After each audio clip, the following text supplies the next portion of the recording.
confidence building measures, right, we're talking about, I will say it slowly, so if you want to take it down, you can also take it down from the website if you want, right, but it's just no one shot, you do it here. Measures that address, prevent, resolve uncertainties among states, right? So that is why it is confidence building. Measures that prevent, resolve, or address uncertainties among states, right? Why is this important? Because it prevents unwanted escalation of hostilities. Because remember, that is the basis for a lot of negative interactions, right, in the international political system. That's what realism basically highlights. There's a high level of uncertainties, right, in a political environment, right, that prompts states to react in a realist manner. It prompts states to wear their realist lenses. It prompts states to suspect other states. It prompts states to think that their security is being jeopardized, right? That's the rationale down here. So if you have measures, I'm talking about confidence building measures.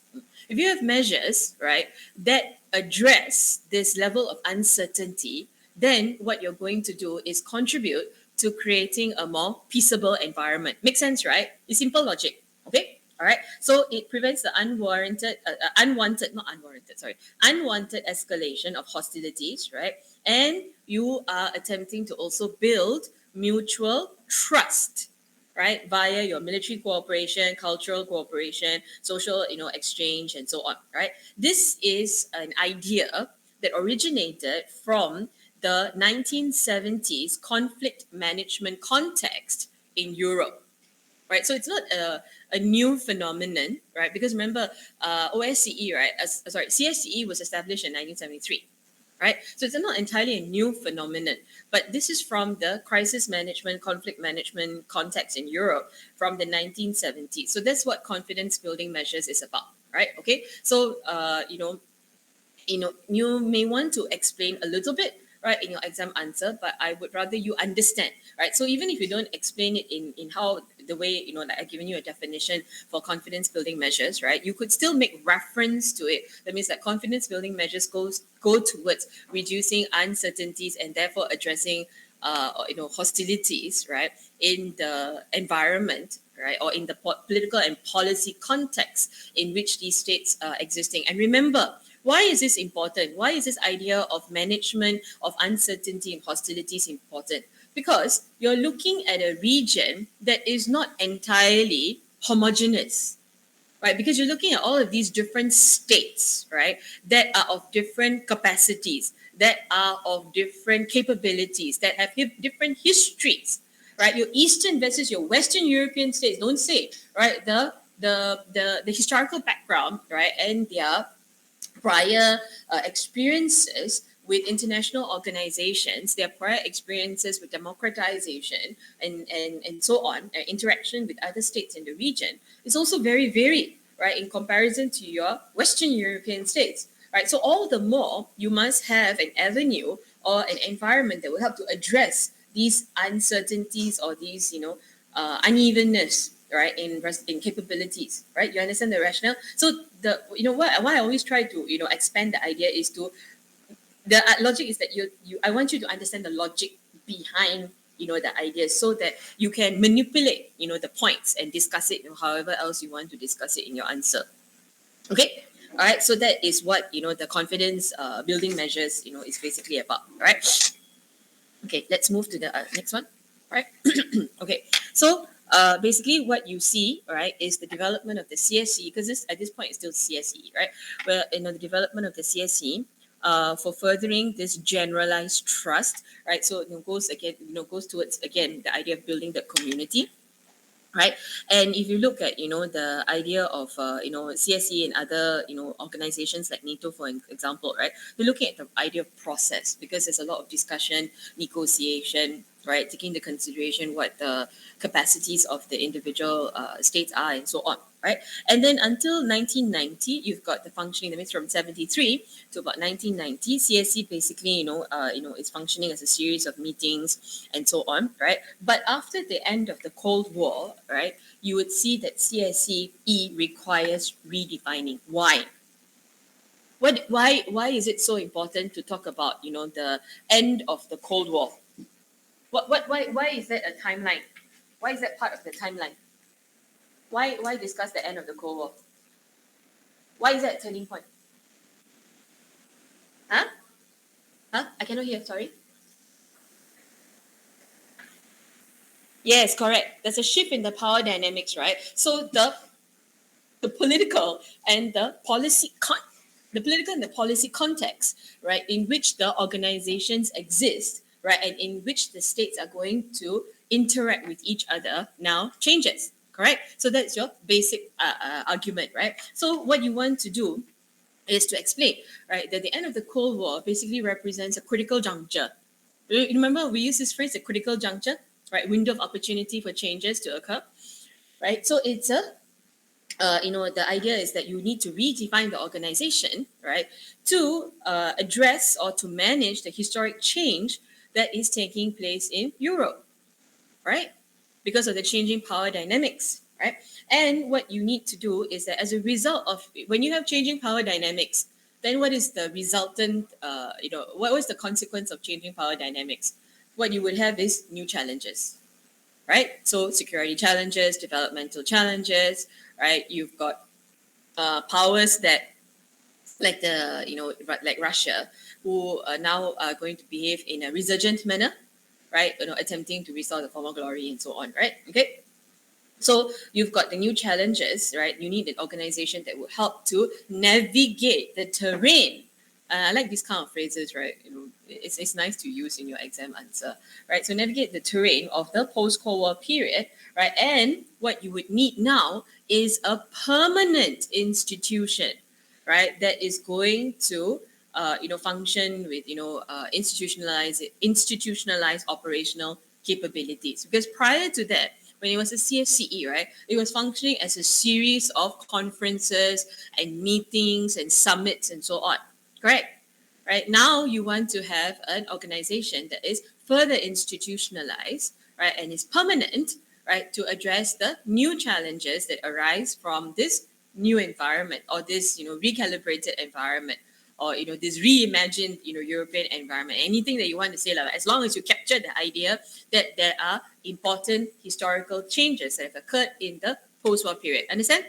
All right. So use that as a explanation. Every time when you want to talk about, the shift from one iteration of the organization to another another version, right? Always try to explain why is it necessary for it to be redefined. Say, like, when we did get to WTO, right? The new environment in which trade was occurring, right? GET is no longer as simply a treaty and a regime, right? GET no longer is able to handle the pressures, and therefore you need to shift. Same thing down here. Okay. All right. Okay. Okay, so this is the the transition part where you discuss okay, I think just going to close the chat. If anybody asks a question, I think I can see from here. Okay, make it bigger so you can see. All right, so you've got the charter of the 1990 Paris Summit, right, which is what signals the next step, right, the next part of the CSE, which is now the OSCE, right. So this is where they change the name from CSE to OSCE at the Budapest summit, right? So what you want to highlight if you are including this discussion about the shift from CSE to OSCE, it's a nice phrase to use. I think I took this from Hans Mings and Styles. Is a metamorphosis of one of the longest running conferences into, right, the most interesting and flexible of international organizations, right? So there's this real change that occurs, right? So metamorphosis change, right? Okay, and it's a complete change, right? Metamorphosis is one of the longest running conferences into and one of the most interesting and flexible international organizations that exist. Okay, all right. And you look at the Paris Charter, right?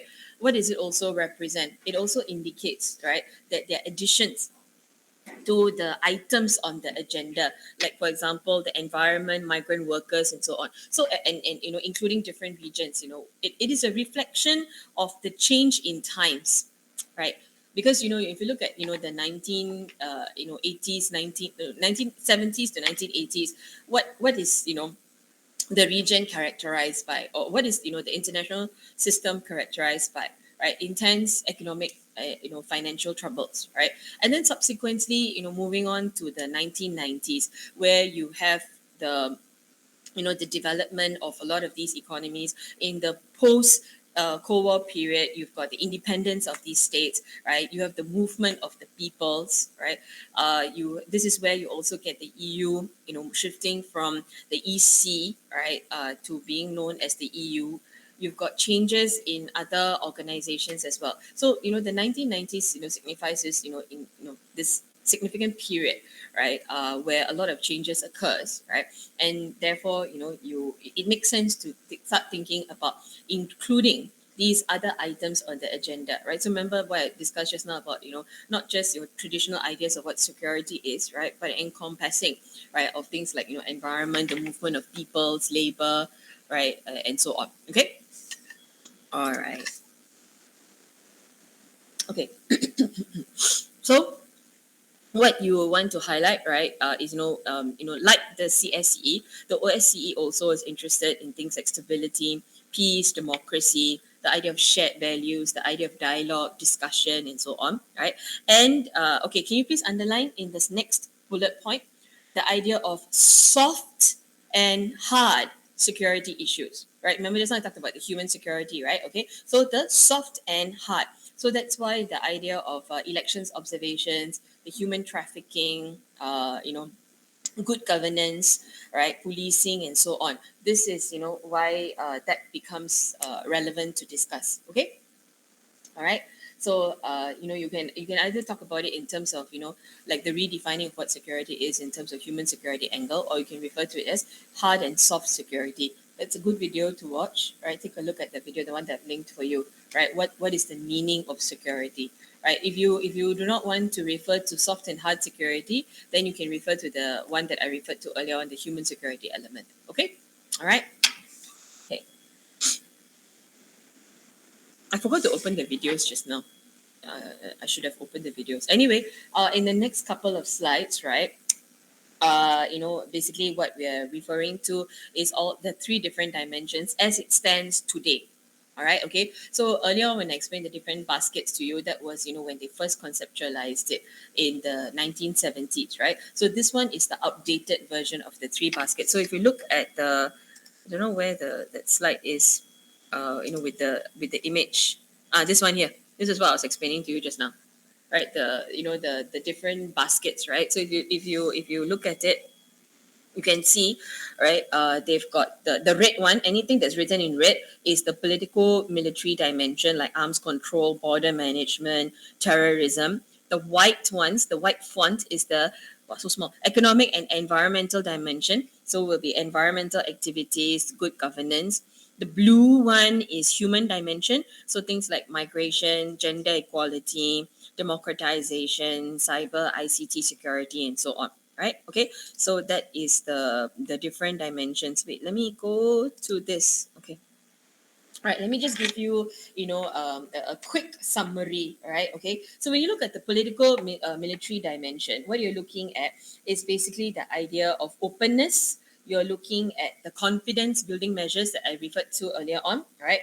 And you're looking at things like, arms control, transparency, and so on. Okay, all right. So just if you are mentioning any of the baskets and any of the dimensions, right? What I would recommend, right, is to mention in your exam answer, mention political military dimension. Okay. Mention this part here, about the openness, the transparency, cooperation, confidence building measures. All right. Then maybe one or two of this in a summarized version. Don't waste your word limit, all right, by putting in the entire chunk inside. Right. So just pick up one or two, summarize. right? The key down here is that, what it is important to mention, because this is the core or the basis of the organization. So important to mention, but summarize it. Okay. So the first part, after the arrow, right, that part should be in, because that actually encapsulates it. Then maybe mention one or two of the items particularly, right? Or you can use, just now I showed you the graphic.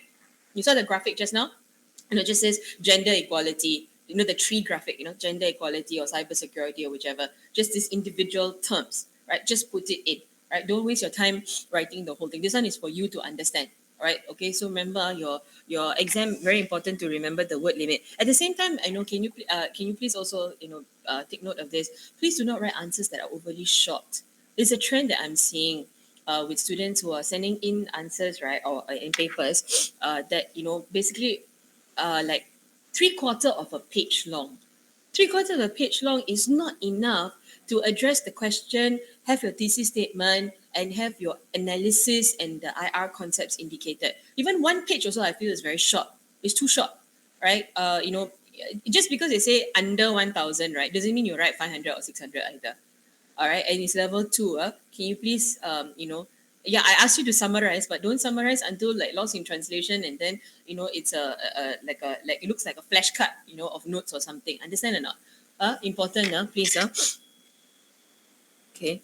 I cannot be, I can't address all of this, subsequently. You need to think about it right now. Okay. Economic environmental dimension, right? What you refer to is that make sure you explain that they're connected, right, to the logic of security and stability. So they are interrelated, mutually dependent. Okay. So you're looking at the idea of how economic and environmental dimension goes towards promoting good governance, environmental awareness, right? And you're looking at management of the environmental degradation. Okay, all right. This one in particular, can you please underline? Can you please underline good governance? I feel that a lot of students, they always, tend to just make a passing remark on the logic of good governance, or they make a passing remark on weak institutions, but there is never a discussion, right, and exactly what they mean by, weak institutions, or what is meant by governance or good governance, right? So what you want to highlight is that, you want to talk about, avoiding or ensuring that you do not have corruption, money laundering, right? You do not want to have these kinds of negative effects in society. You want to increase transparency, accountability, right? Responsiveness of government to citizens, right? Because notice this particular organization is looking at the interaction between the organization, the state, the government, right, and the citizens as well. Okay, and you want to look at also the idea of developing effective legislation as a foundation of a functioning state. Why all of this is important, right? Because you're looking at the newer members, right, who are newly democratizing. You're looking at those, former, the post-communist states and so on. So all of these ideas about effective legislation, the security, the confidence building measures, the capacity building, all of this comes under this rubric. Right, so that is why the idea of good governance is important to emphasize. Also, good governance as a standalone point and an analytical point will be important to analyze if you talk about what is the contribution of international organizations, right, to developing countries. What is the contribution of international organizations to countries in the global south? This is a very possible question. In the intro to IR topic, course, right? The idea of, global north versus global south, inequalities and so on is a specific topic that is examined, right? Here, it could be an application style, right? So which organizations particularly have an ability to contribute, right, to this idea of development, to contribute to this idea of, these new states that are coming on board, right? So you could easily get a question like that also, or you could use it as a theme in your answer. I'm giving you options as to how you can utilize info. Okay, all right. So that is why the good governance one in particular, I would think that you should include it in your discussion, or at least understand it, right? If you understand what good governance refers to, you can write this down. You can go to there's this thing called World Bank governance indicators, right? Global governance indicators, the WGI, World Governance Indicators. It's by the World Bank, right? There are 6 different indicators that refer to governance under that framework, right? WGI, the World Governance Indicators. It is a framework that is developed by World Bank, right? And they look at things like, this gives you an idea. If you're struggling with the idea of what is governance, what is good governance, right? You can use that as a basis, right? So it talks about like voice of the people's accountability, transparency, freedoms, and so on, right? So it gives you a better idea. At least have an understanding of it, right? So that if you need to use it as part of your discussion, right, you can always put it in. Okay. All right. World Governance Indicators by World Bank. Okay. All right. Then you've got the last one, the human dimension. Okay. All right. So this one, basically looks at the idea about, how you cannot achieve lasting security, right, if you do not have any respect for human rights, if you do not have any respect for democratic institutions, right, and functioning democratic institutions, not these shell democratic institutions, which is why elections observations, right, is a key activity of the OSCE. Okay. All right. So that is important, right? It is about helping the participating states strengthen democratic institutions and holding, democratic elections. Remember, democracy is understood as being on a continuum. Do you remember this concept? Democracy is being, on a continuum, right? So you have states that are transitioning from non-democratic structures to democratic structures. They are becoming more democratic. It's not a case where OSCE steps in and then boom, you've got free and fair elections and you've got the perfect democratic structures that exist. No, it doesn't work like that, right? But at least there's an attempt to help these states transit. Why this is important, right? Because when you look at the states who are transiting from post-communist, these post-communist states that are transiting from authoritarian to democracy, right? Or democratization. What you see is that when you look at it on a continuum, you see that a lot of these states, unfortunately, they get stuck in what political scientists refer to as the gray area. Right. Last week I talked about gray zone under NATO. That's different. This one is what they call the gray area. Right. Some political scientists, like I cannot remember his name right now. Anyway, they refer to this gray area where you see the beginning of transition of these states from non-democracy or from authoritarian structures, right? And they're transitioning, but they get stuck in the center, right? So that means that what you have is like an attempt to create these democratic institutions like elections and so on, right, or freedoms, but they're never ever developed fully, right? So countries like Russia, some analysts will put China in that category. Some of the African states, right, are found to be located in this gray area on the democracy continuum. If I remember the author's name, I will tell you later on. But for now, the name completely escapes me. I just read the article just not too long ago. Anyway, so that's the rationale down here. So that is why things like respect for human rights, the media freedom, rule of law, accountability, governance indicators, right, all become very important, right, especially for the states which are in a transitionary position, right? And it becomes important for this particular topic because a lot of the member states, right, in the OSCE are these transitionary states. Okay, all right. So that is what I wanted to explain.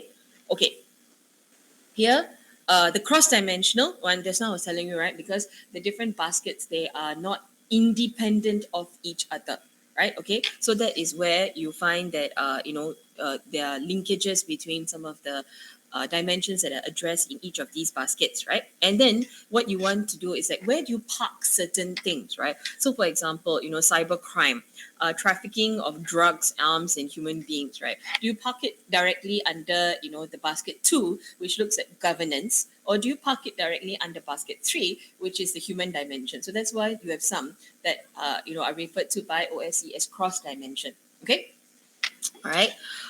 So you have and also I think it's important to indicate down here, in the true spirit of liberalism, right? you have other non-state actors who are also participating, right? So you've got the collaboration between the private and the public sector. They also engage civil society. So it's no longer something that is state-centric. It is not only including, states and international organizations, other international organizations, but you're looking at the other types of non-state actors as well, right? Okay, and then there are some specific examples down here, right, from the earlier period. You can use those if you want. Okay. All right. So this is the one I was telling you just now, right? The cross dimension, right? Okay. So where do you accurately park them? If you're looking at, what's it? The comprehensive approach to all the different dimensions and issues that it takes care of, right? Okay. All right. So how does it work, right? So you've got the participating states, right, and the staff. The numbers haven't really changed too much, right, when I last checked. So you can roughly use this as an example. Okay. All right. So this is the usual the structure that we are referring to. Okay. So the different decision making bodies. I'm going to look at one or two of them in particular. This one is from the OSCE website itself, right? I just took it out because I think it's easier to make reference to like that because in the graphics, okay? So when you look at the decision-making bodies, right, okay, what you want to highlight, can you please highlight consensual decision-making? Please highlight that one. All right, okay? So when you discuss the consensus decision making, right? You want to highlight this logic about decisions that are made via compromise, right? But if you have decisions that are made via compromise and consensus, then you would also have you will also be able to address the idea of how there are some actors, right, that block these decisions, right? Because if it's by consensus and compromise, then you would have those that are standing in the way, like veto players, like that, right? Okay, and this would reduce the efficacy of the OSCE, and it compromises the utility, the function of the organization. Russia has been known to be one of the veto players, right? It tends to block a lot of decisions, right? So Russia tends to block decisions, right? Resulting sometimes in rushed decisions. It results sometimes in watered down, diluted decisions that are being made, right? And the Russians also attempt to do that because they want to target the ambitions of the organization. Because remember, at the end of the day, you have some of the states who were, the formerly under the auspices of Russia, right? USSR, who are now part of this organization. So it tends to view any kind of organizations that takes these, former CI states, right, under its wing. So it has problems with NATO, it has problems with EU, and so on, right? And having problems with OSCE is not much any different. Okay, all right. So that is the one of the issues with OSCE, which is an issue that you notice is problematic with a lot of organizations per se anyway, right? Okay, and then the 2021 chairmanship helmed by Sweden. Okay, all right. And the focus, every different year there will be a specific focus, right? So 2021, basically they're looking at European security order, looking at protracted conflict. Please underline that, protracted conflict, because this has become, a lasting feature of conflicts that we're looking at, right, in many regions, not just in Europe alone. The idea of protracted conflict in the African region, projected conflict in the European region, like in Crimea and things like that, right? The threats, like like what we discussed last week under NATO, the renewed threat by Russia against Ukraine and so on. So basically the idea is that these conflicts, they don't dissipate, right? They may take a backseat, right? But you notice that it's like endemic. It just goes on and on and on, right? Okay, so protracted conflict is an issue. Of course, enhancing democracy and gender equality. Why gender equality, right? Because again, the effects of the pandemic, right? If you look at a lot of studies, that you see, or op-ed articles, right, you will notice that there has been a lot of focus on how the pandemic, right? Employment as a result, employment opportunities, education opportunities, people being in lockdown, right? All of this has actually impacted negatively on gender equality, right? Where women, in particular, are seen to be in a less advantageous position, right, in the pre-COVID era, right? So that is why maybe you could also include, so, try to make the argument relevant to the current era that you're referring to, right? So, you could also say that, that is why these particular issues are being addressed, right, in the 2021, and then, you can subsequently, before you go for exams, right, just have a quick update, take a look whether they have the 2022 agenda, released, right, and maybe you could include some of those ideas as well.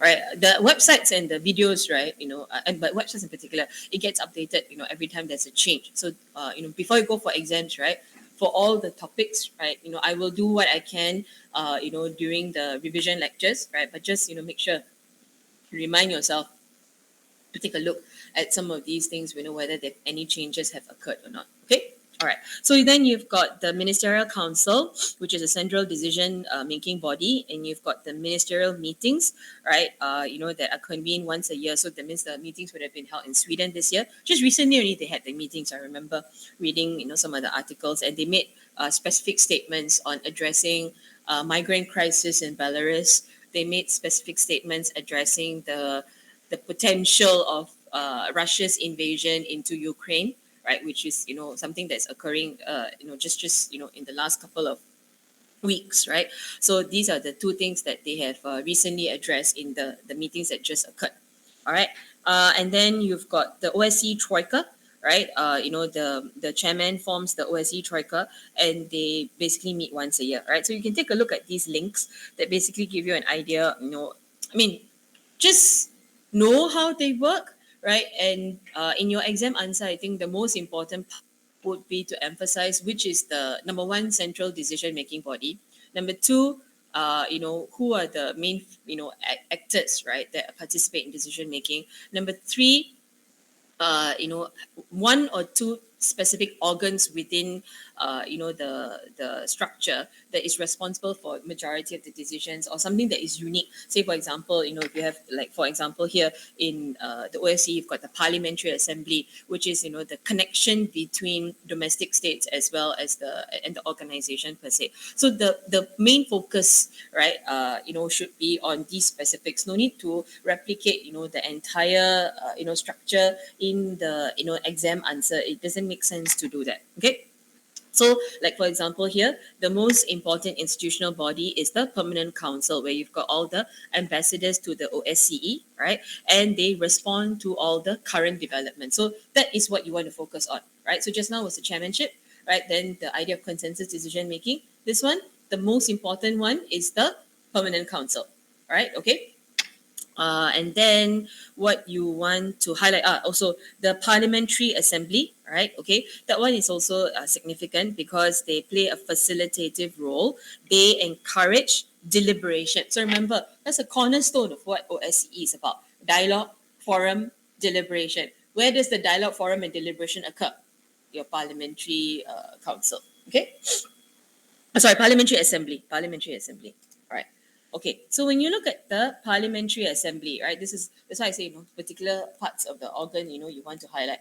It is the collective expression of the views, right, of the Parliamentary Assembly on security and cooperation in Europe, right, and it plays, like what I said, a facilitative role, right, between the domestic parliamentarians, right, and those that are in the council, and it informs the public. So it's like an avenue through which, right, the organization communicates with the public, right? So this is what the PA's composition is. This is what the ideas that we've discussed. These are the different views that we've taken, and then how these translate into tangible, workable policies and so on, right? So that is why the Parliamentary Assembly, right, is important to explain. All right, so you've got the different executive structures, right? Just know what they are. Maybe in particular, this one, maybe you want to highlight this one, the Office for Democratic Institutions and Human Rights, right? Why? Because this one in particular pays attention to the human rights and the elections. All right. So if you're referring to, like, okay, there are how you would craft a paragraph, right? in the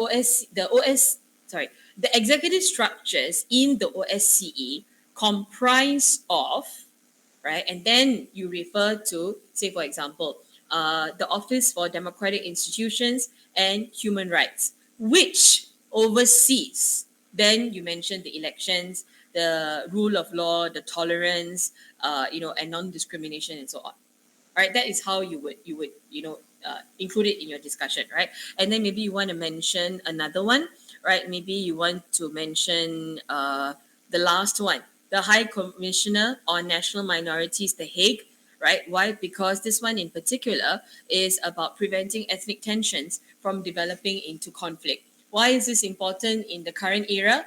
Because in the last couple of years, right, particularly in the last decade, you've got shifting opinions of states with regards to refugees and asylum seekers, right? Sweden used to be one of those states that welcomed refugees and asylum seekers, right? And there's been a shift, a fundamental shift that's occurred, and they've actually, backtracked on that and say, we cannot accept anymore. We don't want to accept anymore, right? So this issue of migrants, of asylum seekers, right, is back into the forefront all over again, right? With Biden's new policy, or this attempt to revert to the Trump era policy of that, the New Mexico, issue. Is it New Mexico? Who was it? I cannot remember what it's called. Is it New Mexico issue?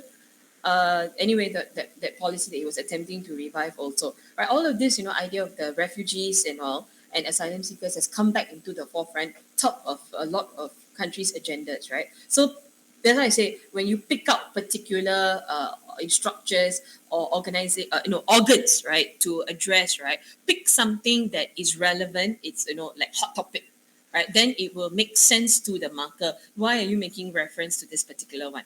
Okay, so don't just regurgitate everything, right? Pick something that it will be useful to your argument. Okay, all right. Okay, then you've got all of these ideas about the structures and so on, right? What does the secretariat do? This part about the secretariat, can you please write down there in your notes, right? Make reference, cross reference to lecture 1, lecture 4 about what the function and the role of international organizations are. So you can use this in two ways, right? One is to say this is how the OSCE makes decisions, right? This is what the secretariat does. Okay, so it provides operational support. You've got the administrative, programmatic units, and it cooperates with the partner countries on all of these different issue areas and so on. The second point, monitors trend, provide expert analysis, implement projects in the field. Are these things that states can do by themselves? Cannot, right? So this is why the organization is relevant. Right? Remember, always go back to this logic. When you ask, when you get a question, is the organization relevant? What is the function? What is the role? Right? So, as an international organization, it fulfills XYZ functions. Right? So, repository of information, monitoring of trends. States cannot do that by themselves. Correct? Yeah. So, this is why you need an organization to do so. Okay? All right. So, you can use this part to talk about the function of the OSCE, right, and how it translates that mandate about creating a peaceable environment, creating that security community in Europe, right, in that way, or use it the other way around when you're talking about a generic theoretical question, right, that asks you why are international organizations important? International organizations are important because they fulfill all of these different functions, right, like repository of information and so on. Then you use this as an example. So two ways you can utilize the info. Okay, all right. Okay, so this one, when you talk about where the staff are, right, this one is important to highlight because you've got staff on the ground. They are not economists and political scientists and observers and engineers and so on sitting in Washington or sitting in some high office, right, without any knowledge of the ground, right? So this is why the field operations are important to highlight. Okay, makes sense, right? Are the lights going funny or is it my eyes? It's my eyes. All right. Okay, and these are the different bodies, right? You can just take a look at this. I just put it in there. Okay, I'm not going to run through this in particular. Okay, let's look at the institutional effects. Okay, so what you want to explain, right, in the institutional effects, right, is the one you've got, an expansion of the sphere of influence. I like to use that word, right, because basically, you can use it in application to a state, right, like China, attempting to extend its sphere of influence. If you're looking at the South China Sea claims and so on, right. So sphere of influence is a good phrase to use, but this one also you can say, the extent of which the organization covers, right? So it stretches, literally every video. I watched, quite a few videos on OSCE, right? And they'll all start off the video by saying, it stretches from Vancouver to Vladivostok, right? That's the phrase. So I just picked it up and put it into the notes for you. Okay, all right. So the rationale is that they want to create a free, democratic, common, indivisible. Look at how they phrase it. Euro-Atlantic and Eurasian security community. That already is an indicator to you, right? That it is not restricted only, like what, we understand, even though it's called, Organization for Security and Cooperation in Europe, right? Again, same problem, like how you have problem with NATO, right? The name indicates that it's a European organization. But what it stands for today, right? The recalibrated version of the OSCE, what it stands for today, right, is Euro-Atlantic and Eurasian security. It signals to you that thinking about security, thinking about defense, it cannot just encompass only one region. Right, it cannot strictly encompass only one region, right? So that is something that you want to include, right? So the security community, that's what the emphasis that I was making just now, right? Can you please underline that one, okay? And can you please draw attention to the two bullet points, the second and the third one, which clearly shows you the difference between what is a security alliance versus a security community. This is something I would expect a good student. That means, not good student, a good answer, right? Going from good to excellent, right, would make this distinction. Because many students, right, when they write about NATO, when they write about OSCE, they will refer to it as a security alliance. They refer to it as a security regime, right? Being part of a security regime, right?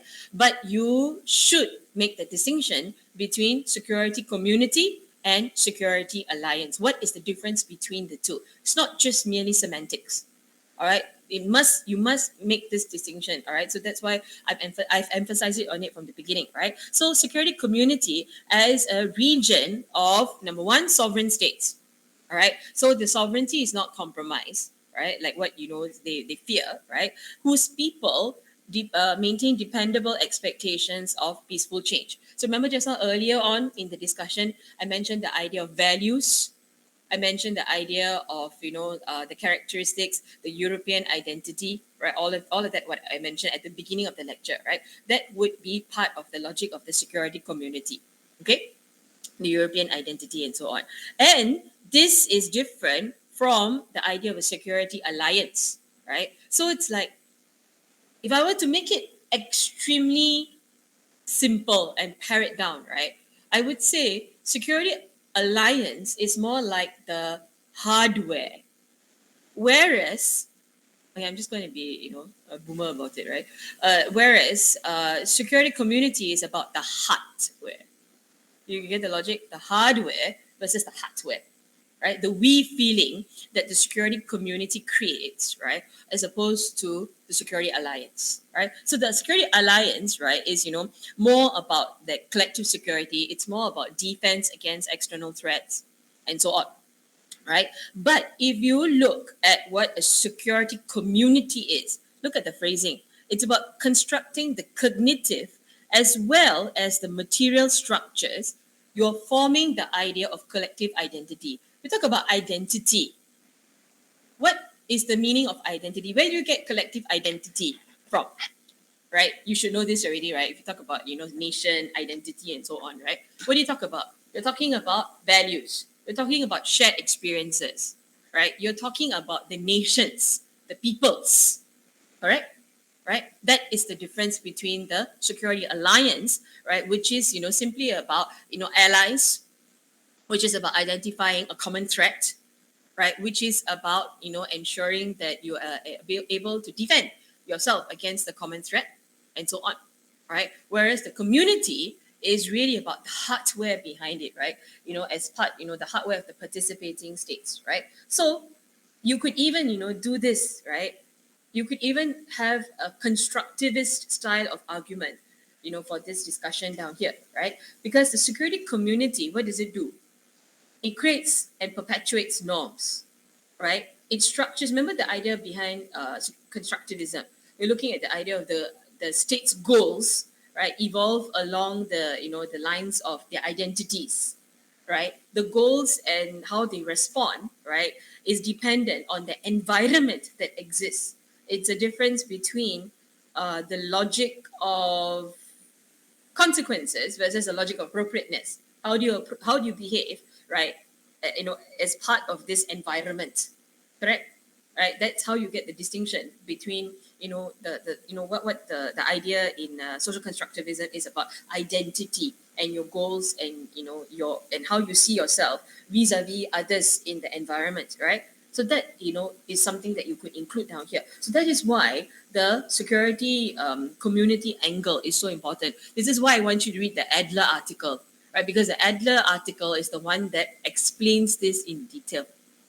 All right, but for those who missed it, right, the idea is that I need you to make a comparison and clearly show the difference between the security community versus the security alliance, right? Okay, and the idea of the security. I like the last phrase, right? The function of security alliances is instrumental because it's a function, right? It is the defense against a common threat. Whereas, right, the function of the security community is expressive because it's about identity, it's about shared goals, it's about vision, right? It's about how they conceive themselves vis-a-vis others. Okay, all right, clear on this one? Everybody clear on this? Right, it's a very fundamental argument that I would like you to include in your discussion. Okay. All right. Okay. So here, right, this one is an expansion of the discussion, right? How did the OSCE contribute to this idea of the security community, right? So there are different functions, or sorry, different ways, different expressions of this, right? So you've got the conference diplomacy, right? How do you cooperate with one another, in order to resolve your disputes, in a peaceful manner. We've got seminar diplomacy, which is similar to like the repository of information, and the functions like what Barnett and Finnemore discussed, right? They use the example of UNESCO. So same thing down here, right? You've got seminar diplomacy for economic, scientific, environmental, technical cooperation, and so on. Okay. Again, these two, right, are things that states cannot do by themselves, right? So this is why the organization is relevant. Right, you've got the networks of individuals and civil society groups, which I mentioned earlier on, how it includes, the non-state actors, other non-state actors, right, like the NGOs and the civil society groups, right? And then you've got the baskets. Remember, I mentioned the three different baskets, right, that are not independent of each other, so they're mutually dependent, right? And the last one, the information sharing, right? By reducing uncertainty. That is a key aspect because the higher the level of uncertainty, the higher the level of suspicion, right? The more difficult it is to get states to understand, right, what the goal and function of the organization is, and harder to get them to participate willingly, freely in the organization and take advantage of it. This is where the organization starts, remember we always argue, the logic of the pathology of the organization. Where does it stem from? From the member states who are unwilling to participate, right? Because they feel that their security is threatened, they feel that their sovereignty is threatened, and so on. Okay? All right. Okay. So the Adler discussion, right? He highlights the two stages, right? Cold War, post Cold War, right? And the OSCE, gradually broadening its scope for the accountability, right? And the logic is that they include the other dimensions like the environmental, information, culture, education.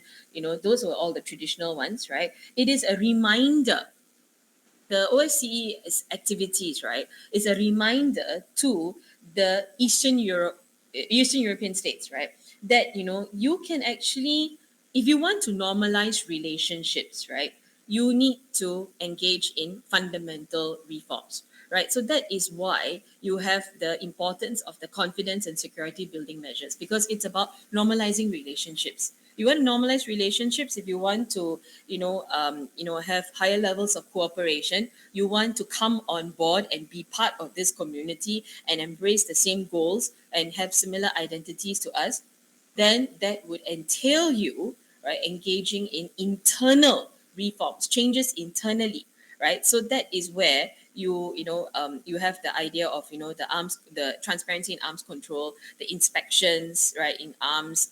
You have the elections observations and so on, right? Because these are all reference to internal. These are domestic issues, right, that states need to address by themselves. Correct. Right. So this is how you have the shift from these states, who are coming from a totally different environment, totally different perspective, right? And now they are changing, right? And therefore they are now becoming part of, this security community. Okay. All right. So, this one here, right, the last point about the security and HR practices, right, you're not only looking at the recovery of the East-West relations, right, but also the emergence of a civil society in Eastern Europe. So again, all of these points, what we're doing is that we're breaking it down, and we're all trying to have specific ideas relating to how this security community came about, right? So that is what these arguments are all focused on. They all focus on how you get the development of the security community. Understand? Okay. All right. Okay. So here, right, what you want to explain, right, is that the possibility, right, of cooperative security, that includes Eastern European states and the Western European states. It's become a real possibility, right? And it actually basically attempts to stem this gross human rights violation, right? It attempts to reduce the instances of reverting to military confrontation to resolve any kind of disputes, because remember, one of the fundamental functions of OSCE is to resolve any kind of reduce the instances of disputes occurring. But when disputes do occur, you want to also resolve them in a peaceable manner, right? And this is all going towards the idea of shaping a common identity, right? So you have all of these states. I think it would be good to include examples of the different states that have attempted to come on board, right? So you've got Czech Republic, Hungary, Baltic states, and so on, right, that are attempting to make progress or embracing these Western centric human rights standards, right? Or and they're making attempts to make a progress towards compliance with human rights norms, right? So what you want to explain is that okay, fine, there will be critics, or there will be cynics, right, who say that are you sure that you see these fundamental changes that are occurring in all of these post-communist societies? Are they really embracing, or are they really complying with human rights norms? But because if you look at a lot of reports, there are appalling the reports of appalling behavior, right, on the part. So what you want to highlight is this, right? Even if you think that these structures, right, are still fragile, right, they are not, they have not attained anyway. If you think about it, even in like countries or states that used to have very stellar human rights records and supposed to be beacons of democracy and so on, have actually slipped down in the last couple of years. You've got a global retreat of democracy, flawed democracy, and so on. So generally, what kind of standards are we holding them to? Number one, so you can temper the discussion like that. It's a calibrated discussion.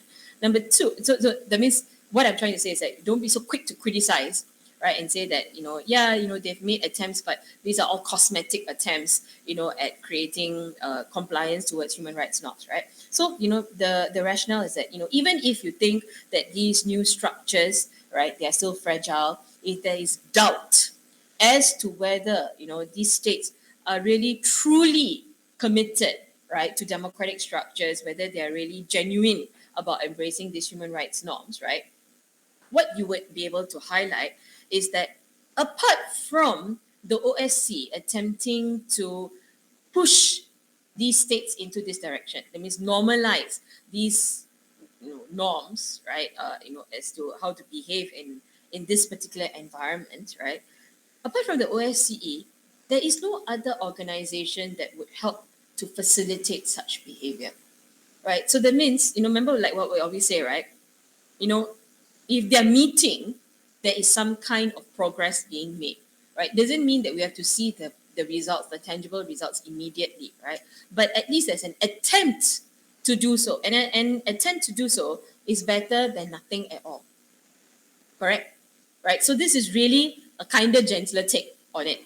Okay? All right. Think about whether you want to, really take this take. It's up to you. I'm just giving you an idea, right? Okay. There's no other alternative model of political organization, political organization meaning organizing the politics, right? There's no other alternative model apart from the OSCE, right, in the region, right? What else would provide the level of support, right, and the level of capacity building that these states require apart from the OSCE.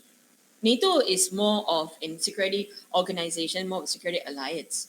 The EU is about trade. It's about creating a free, the free area, the Schengen. It's about integration, economically, politically, and so on, right? It does represent, the values and so on, right? But apart from that, what else? And you have more states who are members of the OSCE as opposed to the EU, right? So the reach is actually further, right? You understand the rationale? So what you're trying to do is you're trying to explain it in such a way that, yeah, okay, maybe, you've not seen 100% progress, right? And 100% shift from non-democratic and authoritarian to democratic, right? But at least there's an attempt to do so. And there is, a support structure that allows these states to do so, right? You understand the rationale? Okay. All right. So, as there's no other alternative model of organizing the political, right, as opposed to the one that OSCE has helped to shape. Okay. This video is quite a good one, but I think it's a little bit long. Take a look at that. I cannot remember the length of the videos, but in between I put some of these ones, right? Please take a look at them. I want to watch one video with you. I forgot to open it. Let's see if we have time to open it later, because that's a very cute video.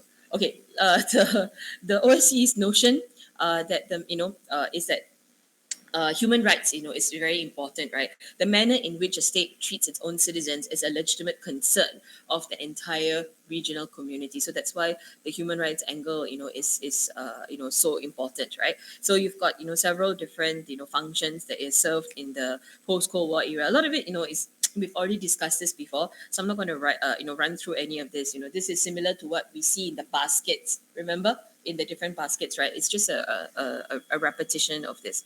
All right, so I'm not going to run through this slide. All right, let's not waste time. Okay, this one. Okay, this one. Can you please, please, highlight this particular slide, right? And please watch the video. The video is a good video. It's a bit boring to watch, right? But the video basically highlights or shows you how these volunteers, right, with the OSCE, they actually go down to the ground to specific states, right, who are conducting their elections. They teach them how to conduct the elections, and they observe. There's training that occurs, right? And they observe how the elections are actually function. So that video, will give you an overview as to what goes on. I mean, you can read the articles and so on, but the video basically helps you to see everything. So they help to supervise, organize, monitor electoral processes, right, in all of the participating states, right? And they also do training, right? So the training part is very important because that is the capacity building. right? Without which, right, these other states, who, especially the newly democratizing one, would not have a framework because they've not been exposed to these kinds of structures before, right? So it becomes very critical. Okay, so please underline the training for election commission members, the media, as well as police. Very importantly, training in terms of voter education, right? What is the point of talking about capacity building of the state, right, if you do not create civic or political culture and orientate the citizens, right, who are new to these processes? Pointless, right? Because elections are for the citizens, right? And if you don't have voter education and you're looking at large rural communities, or you're looking at communities of people who are just emerging, right, from a formerly communist structure or a non-democratic structure, authoritarian structure, and so on, where do these orientations come from? So voter education is extremely important. No point harping about having election structures if people do not know what the election structures are about. Why should they vote? Why are their opinions important? Correct, right? So put that in also. People, a lot of students, when they talk about election observations, right, they always miss out the voter education. Voter education is critical. Right? Even in developed societies also, right? Ask some people, you just go around asking your friends, right? Why do you need to vote? And chances are you may not always get the answer that you're looking for, right? Okay, so even in developed societies already, you have people who are falling behind. What about these kinds of societies, right? So again, goes to the point about how integral the organization actually is. Okay. Right. So there's some examples down there for you, right? In different areas, like the 2016 parliamentary elections in Belarus, right? And then you've got the training of the police in Croatia, right? And then they've got a very long running mission also in Kosovo, right? So some of these you can highlight, use them as examples. Just very briefly summarize, right? And just mention, just put it in your exam answer. Okay.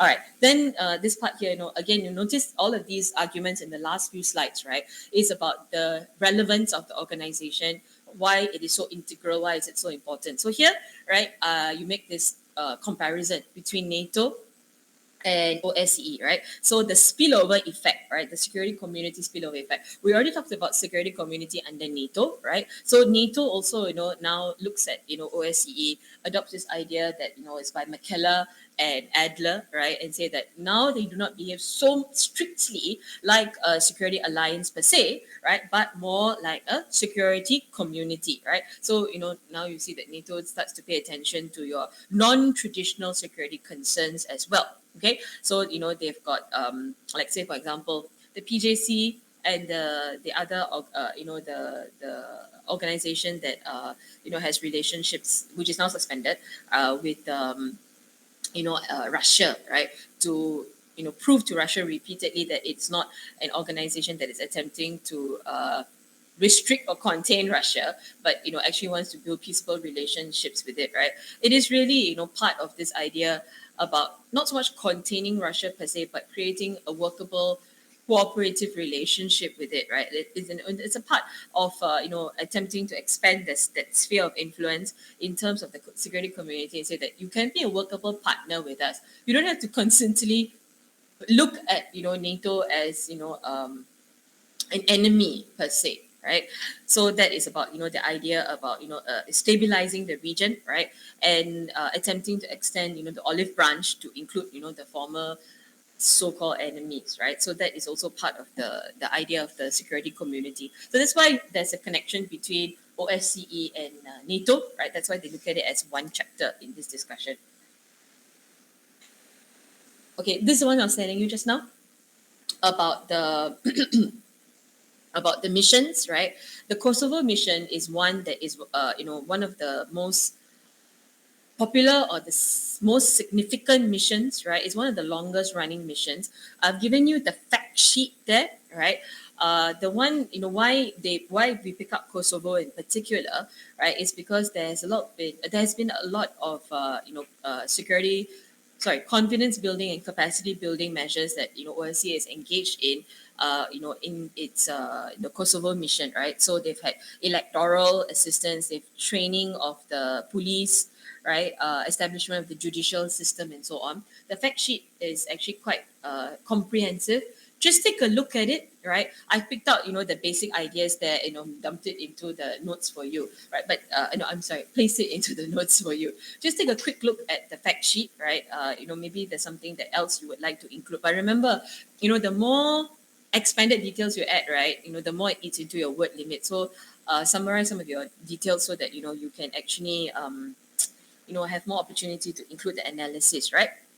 Okay, so you've got the OSCE being engaged in the community rights, right, in Kosovo in particular. Say, like, for example, the rights of women, your judiciary, the governance structures, and so on, right? And they've published an overview so far. So it's not say that they've paid lip service to developmental measures in Kosovo, right? They actually had a review and a report that was published, right, that was made public. So I think this kind of things are important to include in your discussion. Why?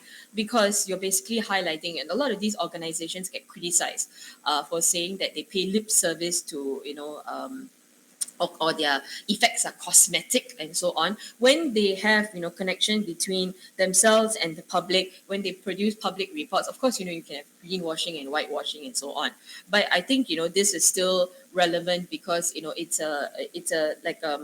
it's part of the policy making process, right? It provides evaluation, it highlights areas in which they've made progress, it highlights, and these kinds of reports, right, also will highlight subsequently what else needs to be done moving forward.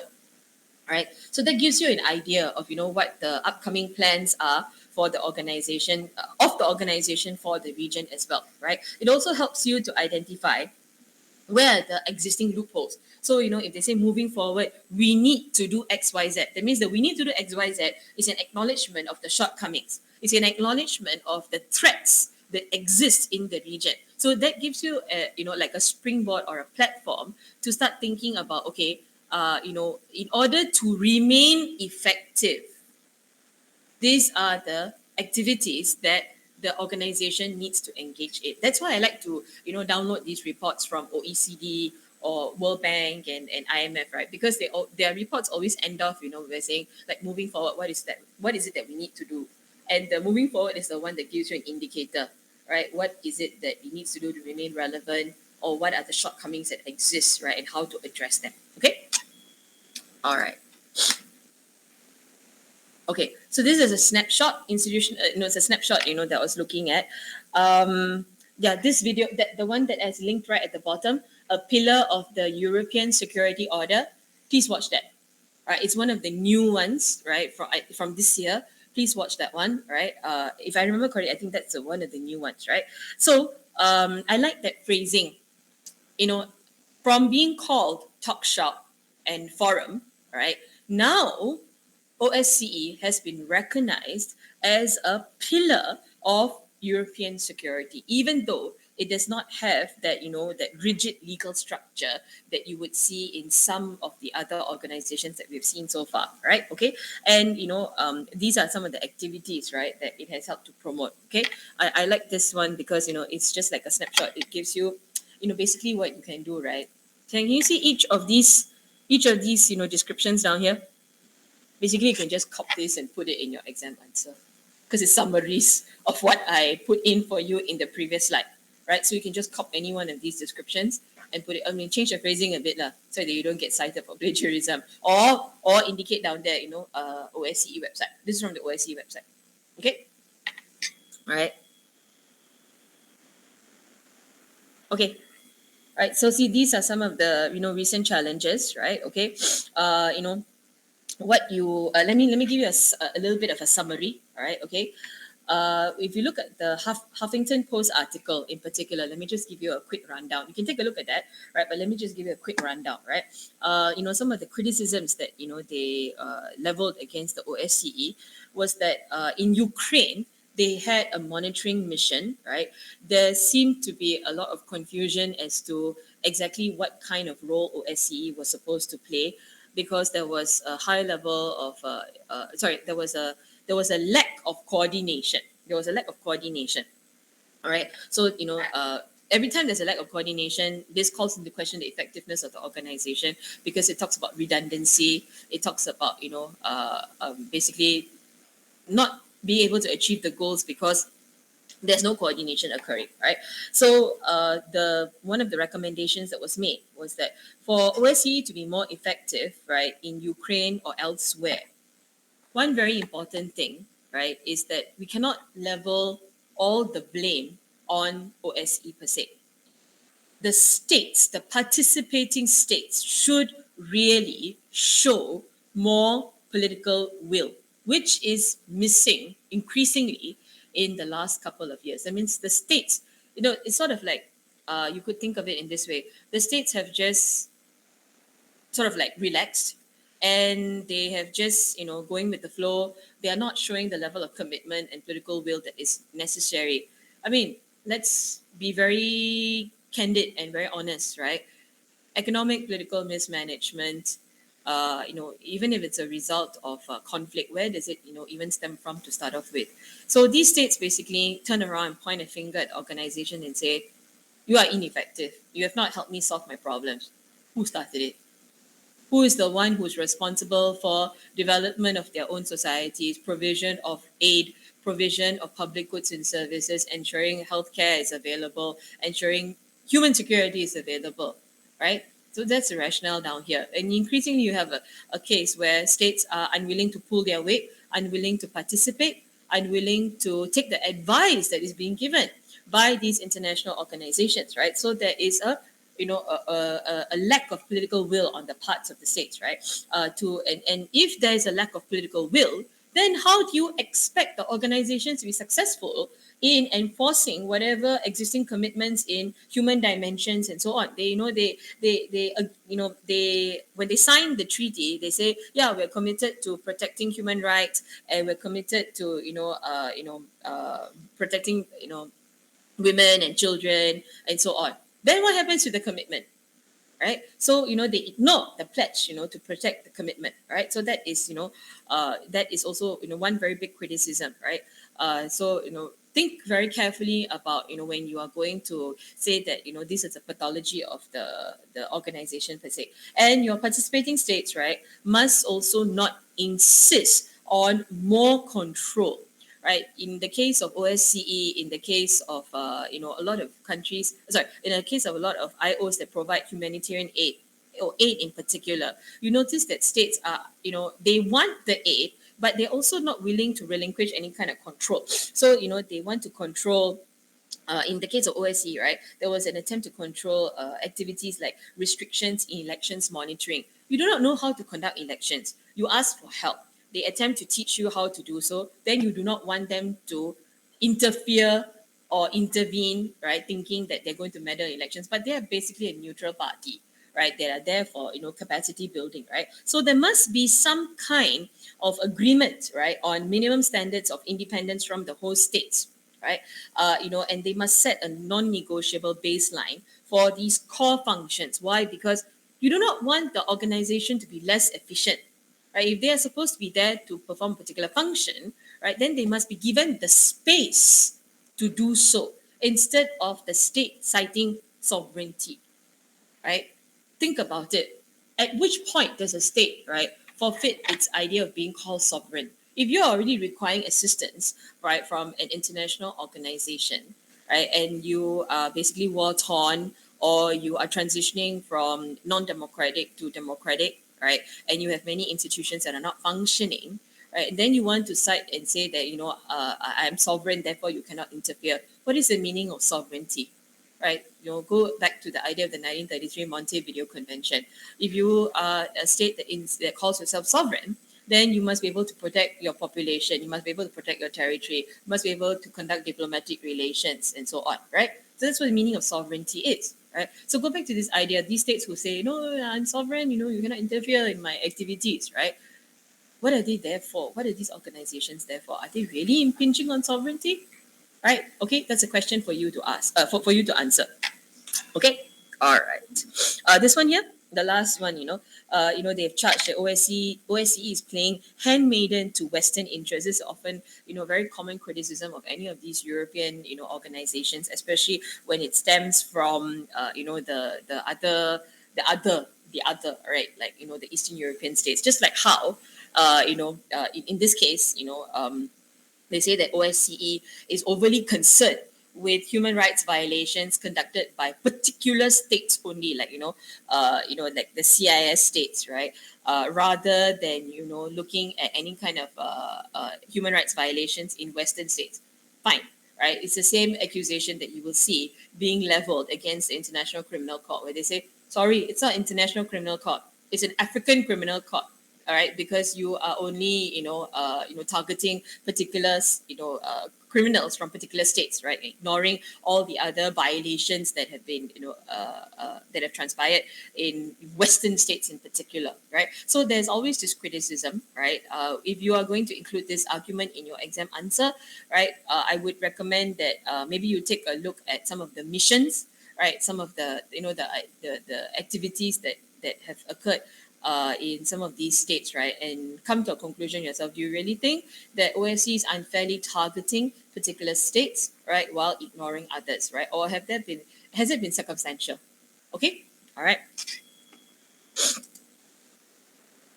Okay, wait. Somebody has no sound. Can you refresh? Okay, no sound means she cannot hear me, right? Then why am I telling her to refresh? Okay, that means it's just her. Okay, somebody has already said try refreshing. All right. Where is it? What's this? Okay. Yeah. This one. These are some of the specific instances. Please, okay, I don't have time to watch with you. Please go watch that video. The Furious Babushka is my favorite video. I always wait for this topic so that I can watch the video in class, but I somehow do not have time to watch it with you. Please watch it. It's a very cute old lady, with a headscarf, screaming her head off at the head of the OSCE. She uses vulgar language against him. Right? She says, well, all of you are cowards, all of us are sitting down here in our homes getting shelled repeatedly, and the airstrikes are, going, over our heads and we're hiding. And here you are, OSCE cowards. What are you getting salary for? I'm basically summarizing the video for you. Right? What are you getting salary for? Just running away and not doing anything for us. Please watch that video. It's very entertaining. Okay? All right, she uses the F word a lot on him, and then the he's the head of the mission there, and then the others around him will be like, can you please talk, a bit more respectfully to him, and then he'll say, if you're not going to be respectful to me, I'm just not going to engage you anymore. And he'll just walk away, and then she'll be still screaming and shouting away at him. Right, so she basically condemns the mission chief down there.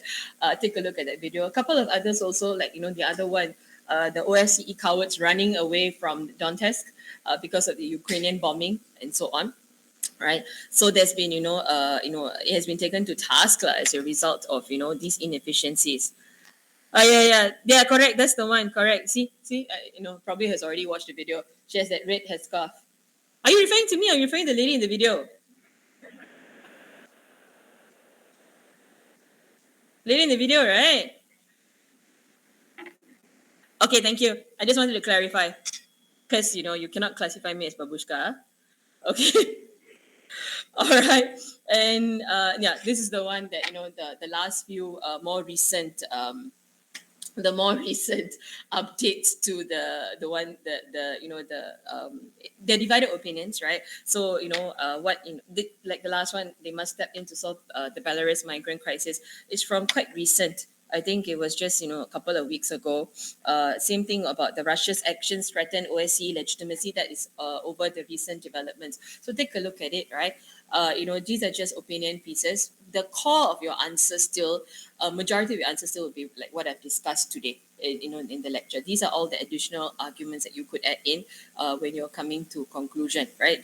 Whatever you want to mention. Okay, so these are the two exam questions that I was telling you about. All right. I always emphasize on the exam questions. Why? Because my concern is that content is there. content is there. You can always look at your content, especially if it's an online exam. My concern more is the breaking down of the exam questions. So now that we are coming down, towards December, we'll be finishing the syllabus by mid to end February, right? You really would need to start, thinking about your revision. All right. Start to, like I was telling, some of y'all just now during the break, right? Go and look at the past year exam questions, right? Don't even need to do the entire paper.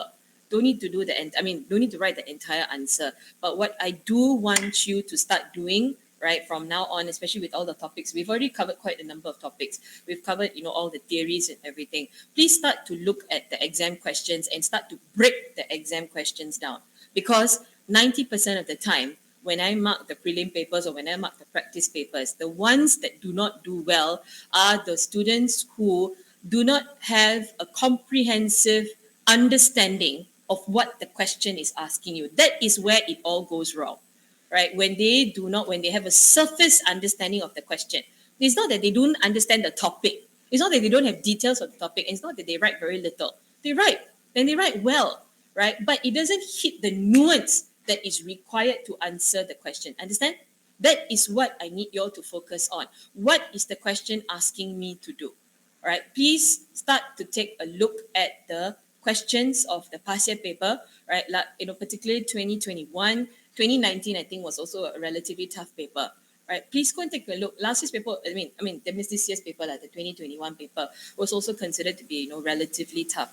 Please take a look at the paper, start looking at the questions, right? How do you understand? What is the manipulative keyword? Where do you need to break it down? How do you need to reinterpret the question? Is there any other angle I can add in? Moving on, moving towards the prelims, right? This is where you need to start focusing on already, right? I'm not saying that you have to complete. I understand it is difficult. I do understand, the students go for prelims and all, right?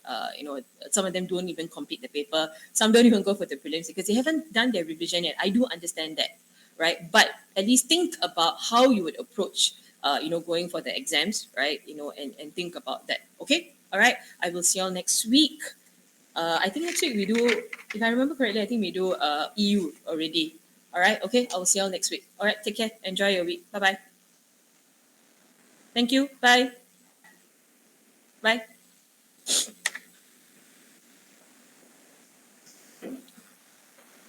Bye. Bye. Bye. What, y'all shocked? Is it that we finished a few minutes before 3 o'clock? Is that why everybody's still sitting down and not moving? Because you're so used to me overshotting the time? Is it? Is it? Because nobody's moving, like y'all just still sitting there waiting for me to say something. Bye.